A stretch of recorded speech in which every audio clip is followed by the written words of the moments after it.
What's up, my Nitro gang? Welcome to part one of I don't know how many parts it's going to take me to restore this 1994 vintage Associated RC10GT truck, but it doesn't matter. I'm prepared. I got my gang colors, I got my Marty McFly style life preserver on, just in case I run into problems or some hater comments. You never know which one you're going to run into. This particular truck I introduced to you guys in a previous video, but I didn't tell you everything about this. There's just so much cool stuff about the history of this RC, and in fact I've done a good amount of research on this. Not only do I have vintage RC magazines, this particular one is from August 1999.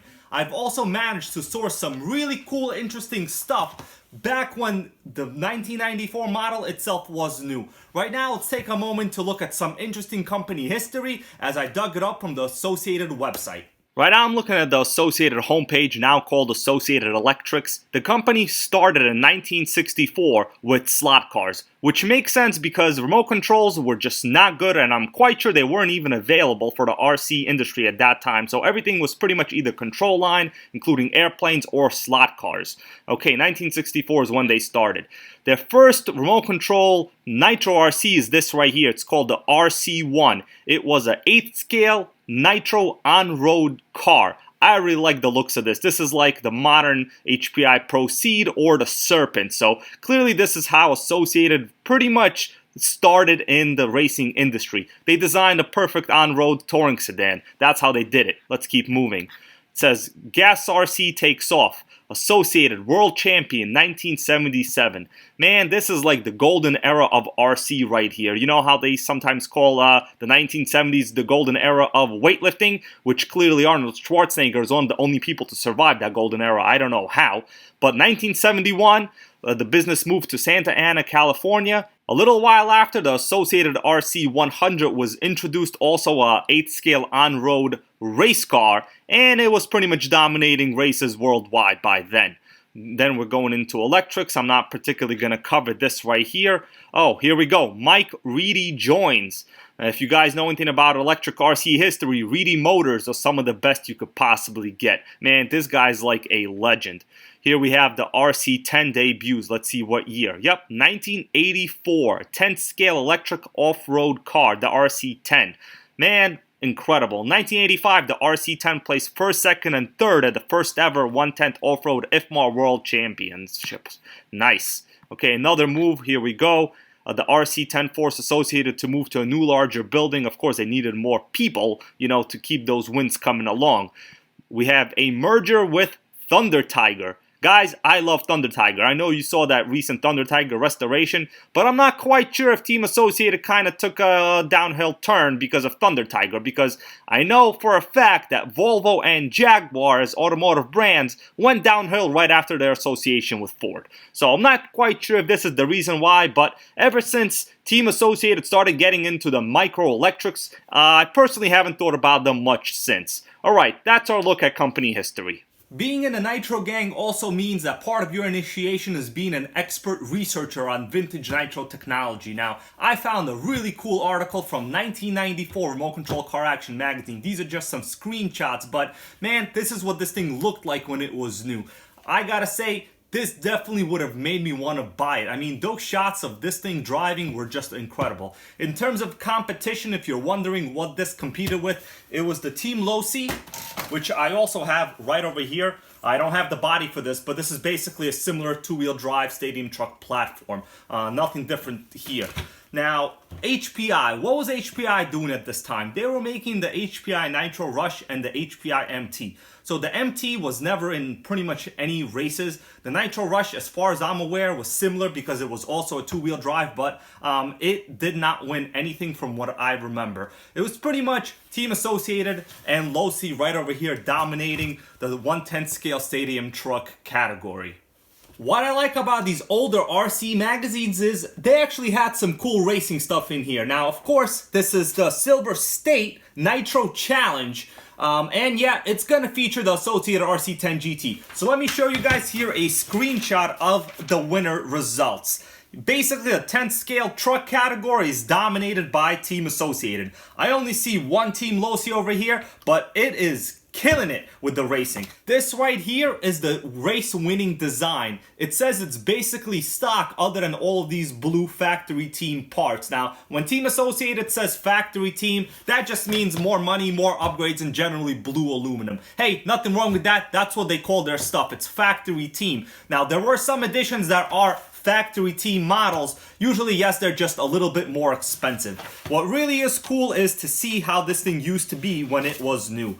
And let's see what it looked like in Tower Hobbies. You guys could see that the Associated RC10GT was actually equipped with an OS engine from the factory. Now, this particular one also has an OS 12 CV, but this is not the original motor in this car. And currently, it is the troublemaker. So right now, let's start, I guess, examining what's up with it. Hopefully, I don't have any problems with the screws, because that's always an issue with the older Nitro drivetrain. Time to remove the body and give you a little bit of an introduction to the chassis itself.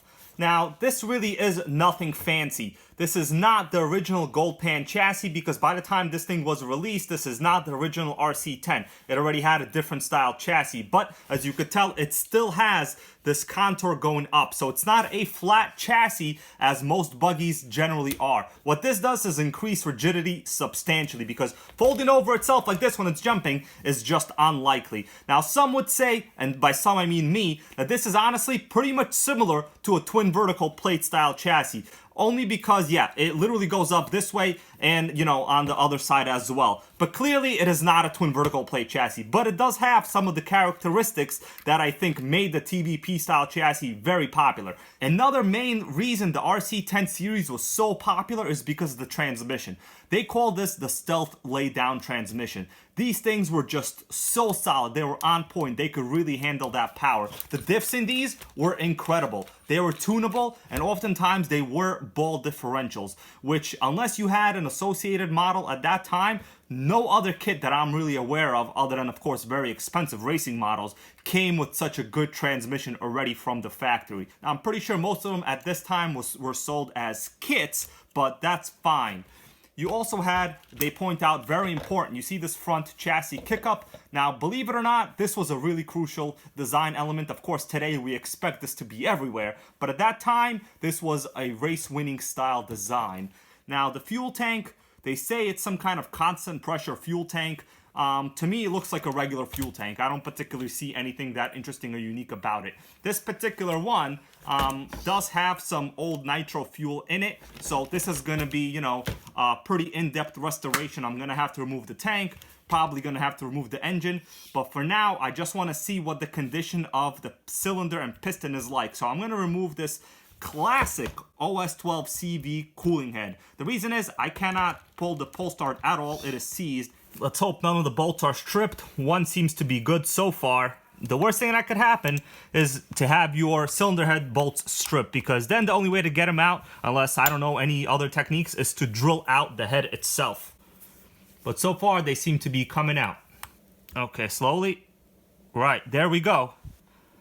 Inside of the engine, I can see a good amount of some kind of dirt or debris here on top. It doesn't look like rust.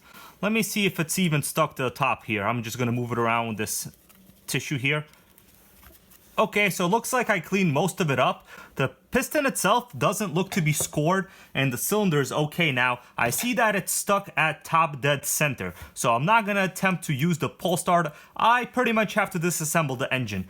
The top of the coolant head, which is called the head button, has the same style of debris. I think this is just old Nitro fuel, probably just the oil that's kind of clumped together. This does not look like dirt at all, because I was able to get most of it here with this paper towel. So I think this is just oil, no big deal, should be repairable. Back in the day, things were not as easy as they are today. Today, we expect fully waterproof covered receiver boxes. We expect wires to be routed cleanly. We expect waterproof on-off switches. Well, when these things were out, you pretty much had none of that. You had to do everything yourself. Now, if you notice, this particular one has a pretty non-customary style power switch. So the owner installed this himself because I guess something went awry with a stock power switch.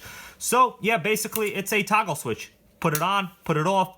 You could tell that the servo is moving on a little bit. The only downside to this is some kind of rock hits this from the wheel in the front. It could probably turn the car off. But overall, it's actually fairly well accessible, and I could tell that it's done pretty well.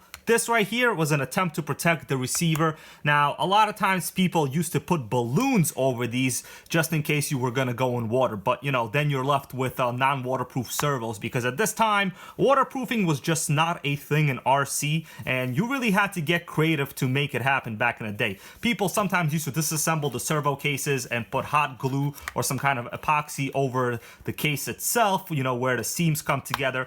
Or you could just not run in water. It's up to you. Today, if a car's not waterproof, you know, you get pissed at the manufacturer. But these are just some of the hurdles that you had to deal with RC years ago. At this point, I think it's time to start removing the engine. I'm holding a couple of my hex drivers. Now, it's just odd and surprising that the hardware they used on this chassis, I have to use the smallest one I possibly have. At least one of them, which is 25%, is going to be stripped. So right now, let me see if I can remove the engine, and then we're going to go from there. Check this out. This is a 1.5 millimeter driver, probably the smallest one I have. Look how small these head bolts are. Well, one came out pretty good. Let's see about the rest. One down, two down.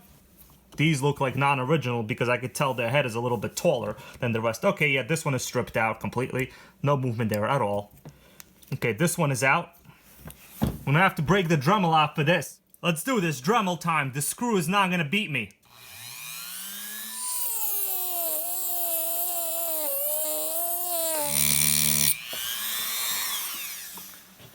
Let's see if this is enough.